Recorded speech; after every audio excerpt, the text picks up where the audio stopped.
क्या आप जानते हैं कि आपके हर काम के पीछे दो कारण होते हैं। एक वो जो आप दुनिया को बताते हैं और दूसरा वो जो असली होता है।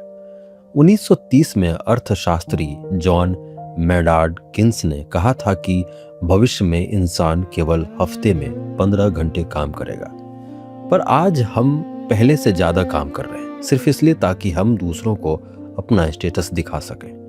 आज हम बात कर रहे हैं केविन सिमर और रॉबिन हसन की मशहूर किताब the elephant in the brain के बारे में। ये किताब आपके दिमाग के उन सीक्रेट्स को खोलेगी जिन्हें आपका दिमाग खुद आपसे छुपाता है। एलिफेंट इन द रूम का मतलब है कोई बड़ी समस्या जिसे सब जानते हैं पर बात नहीं करना चाहते।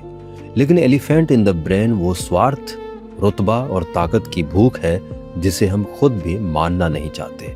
लेखक बताते हैं कि हमारा दिमाग दूसरों को धोखा देने के लिए बना है, पर दूसरों को यकीन दिलाने का सबसे अच्छा तरीका यह है कि वो पहले खुद को धोखा दें। जब हम खुद अपनी झूठी बातों पर यकीन कर लेते हैं तो हमारा शरीर झूठ पकड़ने वाले संकेतों जैसे पसीना या आवाज का कांपना को छुपा लेता है, जिससे दूसरों को उल्लू बनाना आसान हो जाता है।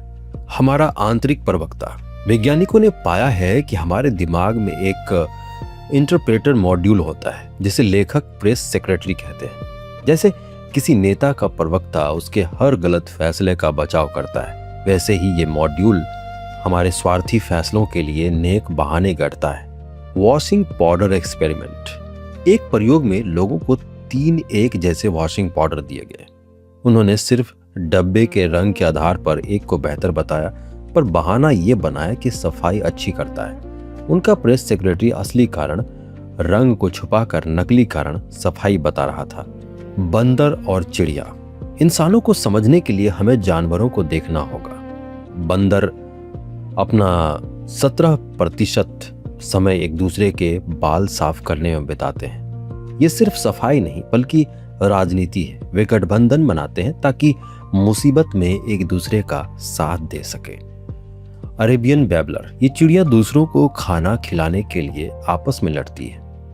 ये त्याग नहीं बल्कि प्रेस्टीज की रेस है, रुतबा की रेस है। जो चिड़िया ज्यादा मदद करती है उसे अल्फा माना जाता है और उसे ज्यादा पार्टनर मिलते हैं। अब है दिखावे का खेल।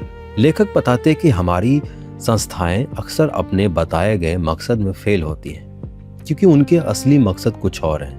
Health care. हम डॉक्टर के पास सिर्फ ठीक होने नहीं जाते, ये एक रस्म है। जैसे माँ बच्चे की चोट पर किस करती है। हम महंगे इलाज पर पैसा इसलिए खर्च करते हैं ताकि समाज और अपनों को दिखा सके कि हम उनकी कितनी फिक्र करते हैं। एजुकेशन। स्टैनफोर्ड यूनिवर्सिटी में आप फ्री में बैठकर सब सीख सकते हैं, पर कोई नहीं जाता क्योंकि वहां डिग्री नहीं मिलती। स्कूल का असली काम ज्ञान देना नहीं बल्कि एम्प्लॉयर को यह सिग्नल देना कि आप स्मार्ट और आज्ञाकारी हैं। Art and music. ये एक मोर के पंखों की तरह है।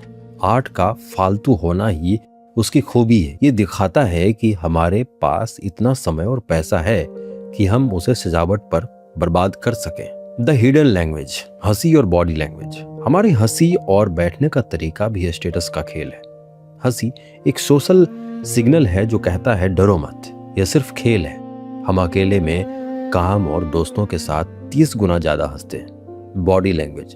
हाई स्टेटस वाले लोग रिलैक्स्ड रहते हैं और ज्यादा जगह घेरते हैं। लो स्टेटस वाले लोग डरे हुए रहते हैं और खुद को बचाकर चलते हैं। लेखक इसे लुक एट मी की चाल कहते हैं। जो ताकतवर है उसे दिखने में डर नहीं लगता। विज्ञापनों का जाल। हम चीजें अपनी जरूरत के लिए नहीं बल्कि दूसरों की नजरों के लिए खरीदते हैं। सोचिए अगर कोई एलियन एक बटन दबा दे जिससे कोई आपका सामान ना देख पाए, तो क्या आप महंगे गहने या ब्रांडेड कपड़े खरीदेंगे? नहीं, आप पजामा पहनकर ऑफिस जाएंगे क्योंकि अब दिखावे की जरूरत खत्म हो गई है। एडवर्टीजमेंट। BMW गरीबों को भी विज्ञापन दिखाती है ताकि जब आप वो कार चलाएं ताकि सड़क पर चलने वाले हर इंसान को आपकी अमीरी का पता चले। कंक्लूजन है द रेड पिल। ये सब जानकर बुरा लग सकता है, लेकिन इस सोच को जानना फिल्म मैट्रिक्स की लाल गोली रेड पिल की तरह है। जब हम अपने हाथी यानी अपने असली स्वार्थ को पहचान लेते हैं तो हम ज़्यादा विनम्र बनते हैं और समाज में असली सुधार ला सकते हैं। दिखावा पूरी तरह बुरी नहीं है, ये हमें पूरी तरह बुरा बनने से रोकता है, पर खुद की सच्चाई जानना एक बेहतर इंसान बनने की पहली सीढ़ी है। तो अगली बार जब आप कुछ नेक काम करें तो रुक कर पूछिए, क्या यह सच में भलाई है या मेरे दिमाग का छुपा हुआ हाथी। अगर आपको ये डिटेल समरी पसंद आई हो तो चैनल को सब्सक्राइब करना ना भूलें। धन्यवाद।